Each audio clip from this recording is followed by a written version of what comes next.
नमस्ते। KP college की online class में आप सभी का स्वागत है। मैं सीमा शर्मा आज आपके सामने BA home science second year की क्लास लेके आई हूँ। आज हम फर्स्ट पेपर के अंदर जो चैप्टर पढ़ने जा रहे हैं उसका टॉपिक का नाम है वस्त्रों की देखभाल एवं उनका संरक्षण। आज हम इनके अंतर्गत पढ़ेंगे कि जब हम प्रयोग में वस्त्र लेते हैं तो लेने के पश्चात और उससे पूर्व सब किन किन बातों के बारे में ध्यान रखा जाना चाहिए और किस तरीके से उनकी देखभाल और संरक्षण यानी कि किस प्रकार से उनको साज सवेर कर संभाल कर रखा जाना चाहिए। सबसे पहले आज हम पढ़ेंगे यहाँ पर ब्रश से झाड़ना।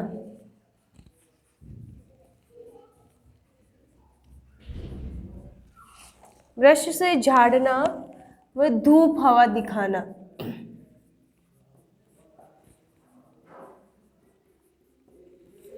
यानी कि जब हम ज़्यादातर जैसे कि ब्रश से झाड़ने का जो उपयोग है उस समय किया जाता है जब धूल कण वगैरह जो सिर्फ बाहरी सतह पर ही वस्त्र के लगे रहते हैं, जो कि वस्त्र पर से सिर्फ एक हाथ लगाने या झटकने पर से भी निकल जाते हैं, या अगर उनके छिद्रों में फंस चुके हैं जैसे कि धूल कण है, मिट्टी के कण है, या कोई हल्की सी डंठल वगैरह जो है या फूल पत्ते वगैरह कोई हवा के साथ आकर अगर वस्त्र की सतह पर लग जाते हैं तो उनको निकालने के लिए ब्रश की सहायता से उनको झाड़ा जाता है, जिससे कि वह ब्रश से झाड़ने पर वो उन खुरदरी सतहों में से निकलकर नीचे गिर जाते हैं। दूसरा है धूप हवा दिखाना। धूप हवा दिखाने का कारण ये है कि लंबे समय से जब वस्त्रों को उपयोग में नहीं लिया जा रहा है तो ऐसे में वस्त्र में कई बार नमी आ जाती है या बंद रहने की वजह से उसमें कुछ बदबू आने लग जाती है, सड़ांत जिसको कहते हैं वो आने लगती है। तो ऐसी स्थिति में वस्त्रों को उपयोग में लेने से पूर्व जो है धूप या हवा दिखाई दी जाती है, जिससे जो उसमें हल्की सी स्मेल वगैरह जो बंद रहने से या नमी के आने की वजह से हो रही है वो दूर हो जाती है और वस्त्र का जो है उपयोग वो पुनः किया जा सकता है। दूसरा आ जाता है शीघ्र मरम्मत करना।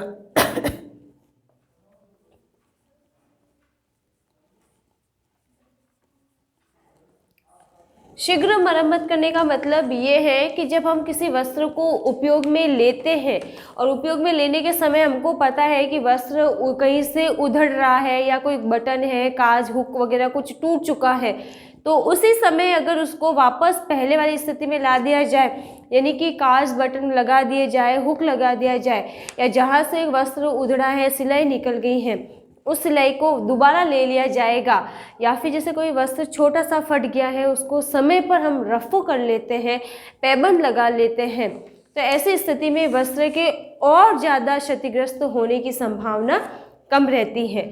दूसरा इसका फ़ायदा ये रहता है कि अगर हमने वस्त्रों को धोने और सुखाने के पश्चात वापस से अगर समेट कर सहेज कर अंदर रख दिया है, और कई बार ऐसी स्थिति हो जाती है कि हमको बहुत ही शीघ्र उस वस्त्र की आवश्यकता रहती है या हम बहुत जल्दबाजी में हैं, और उस समय जब वो वस्त्र में किसी प्रकार का फटे हुए कहीं से दिखते हैं या कोई काज बटन या सिलाई निकली हुई है, तो उस समय हमारे उस कार्य में कई बार समस्या उत्पन्न हो जाती है और हमारे कहीं आने जाने में भी समस्या या समय ज़्यादा लग सकता है।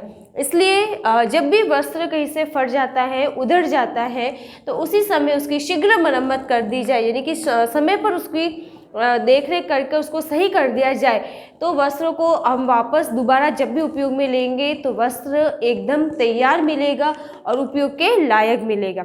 दूसरा इस चीज़ का सबसे बड़ा फ़ायदा ये होगा कि वस्त्र छोटी सी जो फटा हुआ है या छोटा सा अगर छेद भी हो गया है तो वो बढ़ने की बजाय वहीं पे ख़त्म हो जाएगा और उसको वहीं पर ख़राब होने से रोका जा सकेगा। तीसरा पॉइंट है हमारे पास में दाग धब्बे छुड़ाना।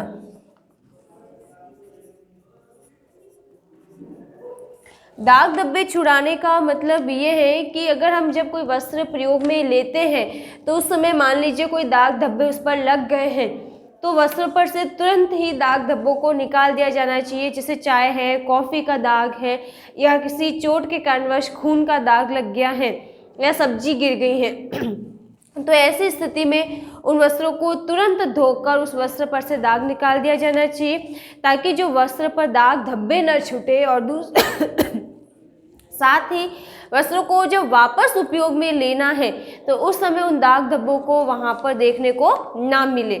अगर जैसे कि समय पर वस्त्र पर से दाग धब्बे नहीं छुड़ाए गए हैं तो ऐसी स्थिति में क्या हो जाता है, दाग वाले हिस्से से वस्त्र कड़ा हो जाता है, दाग का असर वहाँ पर दिखाई देता है, जिससे कई बार धब्बे छूट जाते हैं, वस्त्र का रंग निकल जाता है, वस्त्र पर भद्दापन आने लगता है, आकर्षण कम हो जाता है। तो ऐसी स्थिति में वस्त्र पर से दाग धब्बे समय पर छुड़ाया जाना बहुत ज़्यादा जरूरी हो जाता है। चौथा है सफाई व धुलाई।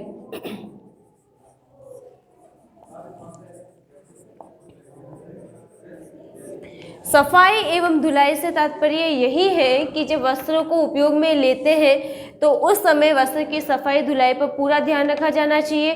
दूसरा, उपयोग में लेने के पश्चात वस्त्र की साफ सफाई पूरी तरीके से की जानी चाहिए। अगर कोई दाग धब्बा लग गया है, ज़्यादा गंदा है, तो वस्त्र को उचित विधि से धोना चाहिए और उसको सहेज कर वापस काम में लिया जा सकता है। अगर समय रहते वस्त्र की साफ सफाई ना की जाए तो वस्त्र गंदे हो जाते हैं और कई बार पसीने वगैरह के संपर्क में आने की वजह से वस्त्र जो है वहाँ से फटने शुरू हो सकते हैं। इसलिए वस्त्रों को समय पर ही देख रेख की जानी जरूरी है, साफ सफाई और धुलाई की जानी चाहिए, जिससे जो जितने भी दाग धब्बे हैं वो समय पर निकाले जा सके। पांचवा है उचित विधि द्वारा धुलाई।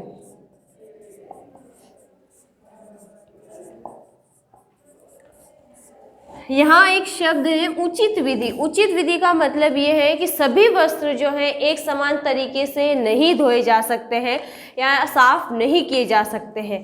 जैसे कि हमारे सामान्य प्रतिदिन के जो काम में आने वाले वस्त्र हैं, हम उनको साबुन सर्फ के उपयोग से या ब्रश लगाकर धोकर साफ कर सकते हैं।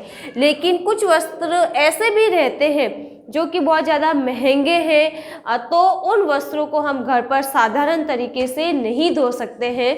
उन्हीं वस्त्र हैं तो उन्हीं वस्त्रों को भी सामान्य तौर पर इस तरीके से नहीं धोया जा सकता है, तो इनके लिए विशेष प्रतिकर्मकों की आवश्यकता रहती है। जैसे कि कई बार उन्हीं वस्त्रों को धोने के लिए इजी वगैरह की आवश्यकता रहती है, ताकि उनके रेशों में वापस से नवीनता लाई जा सके और वस्त्र जो है, जो ऊनी वस्त्र हैं, उनके रेशे फूले हुए दिखाई दे सके। और जो महंगे वस्त्र रहते हैं, कीमती वस्त्र रहते हैं, उनकी धुलाई हमेशा शुष्क धुलाई के माध्यम से की जा सकती है, इसलिए वस्त्रों को बाहर या ड्राई क्लीन के लिए दिया जा सकता है। दूसरा, अगर किसी वस्त्र पर चिकनाई के दाग धब्बे हैं तो उस वस्त्र को सामान्य तौर पर भी धोने पर भी वो दाग धब्बे नहीं निकलते हैं, तो ऐसी स्थिति में उसको घोलक विधि के माध्यम से या अवशोषक विधि के माध्यम से धोया जाना चाहिए, ताकि उस पर से जो दाग धब्बे चिकनाई के लगे हुए हैं उनको आसानी से निकाला जा सके। अगला आ जाता है सुखाना।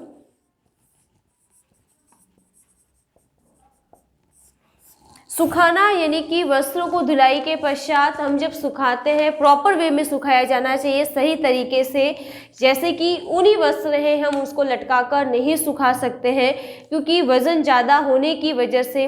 दूसरा, पानी की मात्रा उसमें सोखने की क्षमता अच्छी रहती है, तो लटकाने से वस्त्रों के आकार बिगड़ जाते हैं। तो ऐसी स्थिति में वस्त्रों को एक समतल स्थान पर, स्वच्छ साफ स्थान पर किसी पेपर या कुछ लगाकर उसके ऊपर बिछाया जा सकता है। दूसरा, सुखाने पर वस्त्रों में जितनी भी नमी है वो पूरी निकली जानी बहुत ज़्यादा आवश्यक रहती है, क्योंकि अगर किसी वस्त्र में नमी रह जाती है, वस्त्र पूरी तरीके से सूखा हुआ नहीं है, और ऐसे वस्त्रों को समेटकर सहेजकर लंबे समय के लिए अगर अंदर रख दिया जाए तो वो नमी वाले स्थान से वस्त्रों में फफूंद लग जाती है, कीड़े लग जाते हैं और वस्त्र जो है वो जल्दी क्षतिग्रस्त हो सकता है। सातवां जो है साबुन व शोधक पदार्थों का उचित उपयोग।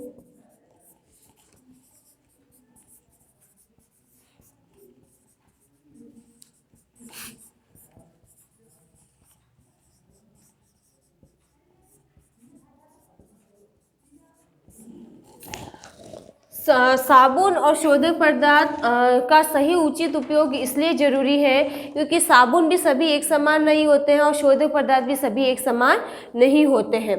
कुछ साबुन कड़े तो कुछ साबुन जो होते हैं मुलायम मृदु प्रकृति के होते हैं। तो ऐसे साबुन और शोधक पदार्थों का चयन ध्यान रखा जाना चाहिए करते समय कि कौन से वस्त्र के लिए कौन सा साबुन उचित रहेगा या कौन सा शोधक पदार्थ उचित रहेगा। जैसे कि ऊनी वस्त्रों को धोने के लिए इजी वगैरह है, कंफर्ट की आवश्यकता रहती है। साथ ही जो सिल्क के वस्त्र हैं या प्योर के वस्त्र हैं उस पर कड़े साबुनों का उपयोग नहीं किया जा सकता है, मृदु साबुन की आवश्यकता रहती है। और वस्त्र की सतह, वस्त्र की प्रकृति को ध्यान में रखकर ही इन पदार्थों का चयन किया जाना बहुत ज़्यादा जरूरी हो जाता है। 8वां आ जाता है इस्त्री करना।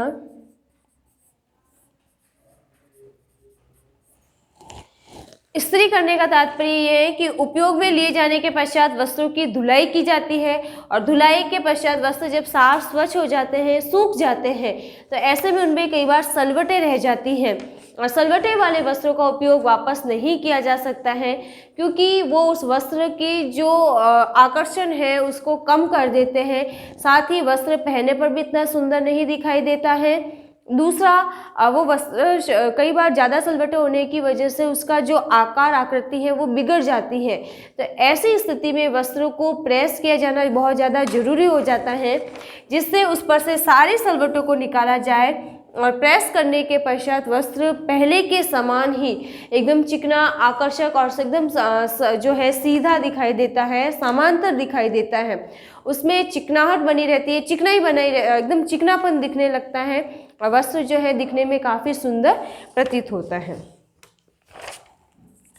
अगला जो है, साथ ही इस्त्री करने का ये भी फ़ायदा है कि जब हमें किसी वस्त्र को समय पे आवश्यकता होगी तो वो वस्त्र जो है हमारे को भली प्रकार से एकदम व्यवस्थित रूप में प्राप्त होगा।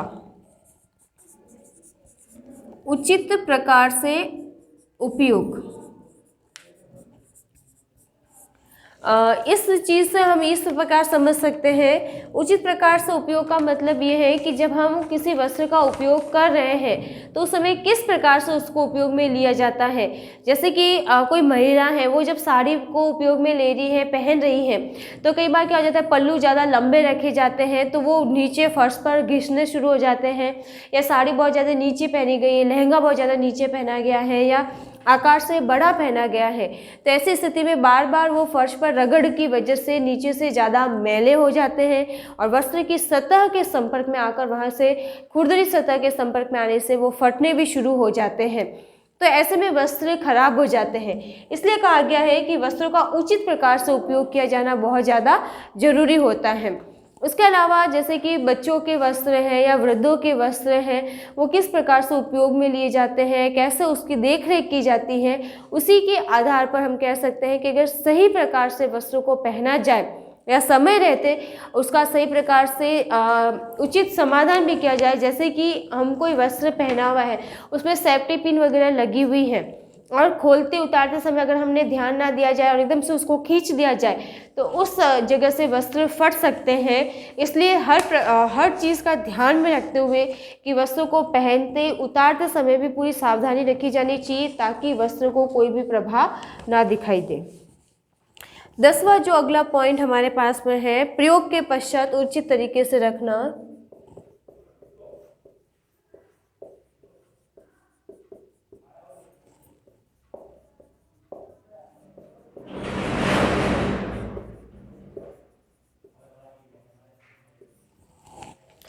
प्रयोग के पश्चात यानी कि वस्त्रों को उपयोग में लेने के बाद में उसको सही प्रकार से भली भांति रखा जाना चाहिए। जैसे कि ऊनी कपड़े हैं तो ऊनी कपड़ों को रखते समय सबसे पहले धूप दे देनी चाहिए ताकि उसमें जितनी भी नमी है वो निकल जाए। तो ऐसे वस्त्रों को बक्से में रखते समय अखबार बिछाकर उस पर व्यवस्थित तह करके रखा जा सकता है। नीम की पत्तियां बिछाई जा सकती हैं या नेफ्थलीन की जो गोलियां हैं वो भी उसके साथ में रखी जा सकती हैं। इस प्रकार से रखने से ये होता है कि सूक्ष्म जीव वगैरह नहीं पनपते हैं और वस्त्र जो है वो खराब नहीं होते हैं, क्योंकि ऊनी वस्त्र जो है वो प्रोटीन तंतु के बने होने के कारण जल्दी से जल्दी फफूंद वगैरह लग सकती है। इसलिए उसमें नेफ्थलीन की गोलियां, नीम की पत्तियां जो है वो प्राकृतिक कीटनाशक के रूप में काम में ली जा सकती हैं। उसके अलावा जैसे कि प्योर के कपड़े हैं या जैसे ज़्यादा महंगे कपड़े हैं, जैसे कि शादी ब्याह तीज त्योहारों पर पहनने वाले कपड़े हैं, उन वस्त्रों की ड्राई क्लीनिंग वगैरह करवाई जा सकती है। उसके पश्चात उनको रखते समय अखबार में लपेट कर अच्छे से तह करके उनको चैन वाली पॉलीथीन के अंदर डालकर रखा जा सकता है। अलग अलग वस्त्रों को अलग रखा जाना चाहिए, जैसे छोटे वस्त्र अलग रखे जाए, जरी गोटे वाले वस्त्रों को अलग रखा जाए, साधारण जो वस्त्र हैं उनको अलग रखा जाए। और बक्से में रखते समय सबसे पहले बक्से की जांच की जानी चाहिए कि उसमें किसी भी प्रकार की कोई नमी, कोई कीड़ा वगैरह ना रहे, उनकी साफ़ सफाई की जानी चाहिए। और रखते समय अखबार वगैरह बिछाकर, नीम की पत्तियां वगैरह बिछाकर आदि तरीके से वस्त्रों को रखा जा सकता है। अगला जो लास्ट पॉइंट है वो है स्वच्छ संरक्षण।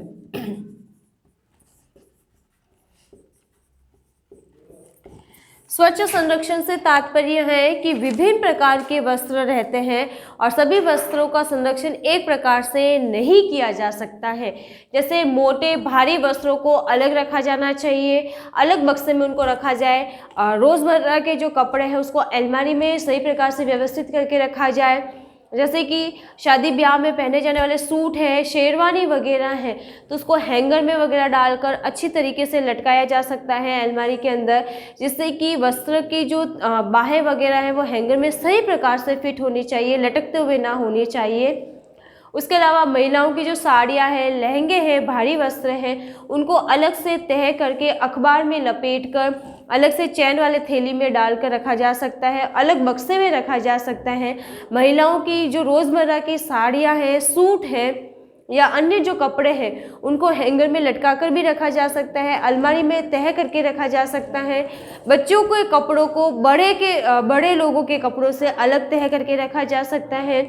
मोजे, रुमाल वगैरह जो है, इस तरह की जो सामग्री है उनको अलग से बास्केट में अलग तह करके रखा जा सकता है, जिसमें मोजे अलग रहे, बनियान वगैरह अलग रखी जाए और रुमाल वगैरह को अलग रखा जा सकता है। पर्दे हो गए और ड्रेपरी वगैरह जो है, इस तरह के जो वस्त्र हैं उनको भी अलग प्रकार से अलग बक्से में रखा जा सकता है। दूसरा, इनको संरक्षित करते समय ये भी ध्यान रखा जाना चाहिए कि उसमें नेफ्थलीन की गोलियां वगैरह जो है, कपूर की जो गोलियां वगैरह है, अखबार वगैरह है, वो प्रॉपर तरीके से बिछाकर उसमें डालकर रखे जाना चाहिए, ताकि वस्त्र जो है लंबे समय तक काम में लिए जा सके और ख़राब होने से भी उनको बचाया जा सके। आज हमने पढ़ा कि वस्त्रों की उचित देखभाल एवं संरक्षण किस प्रकार से होता है। अगली जब हमारी क्लास आएगी तब हम पढ़ेंगे जल के बारे में कि जल कैसा होता है, कहाँ से प्राप्त होता है, उनकी कठोरता के बारे में और उन कठोरताओं को दूर करने की विधियों के बारे में। तब तक के लिए सभी को गुड बाय। एक बार इसको दोहराइएगा जरूर, पढ़िएगा जरूर। तब तक के लिए सभी को गुड बाय।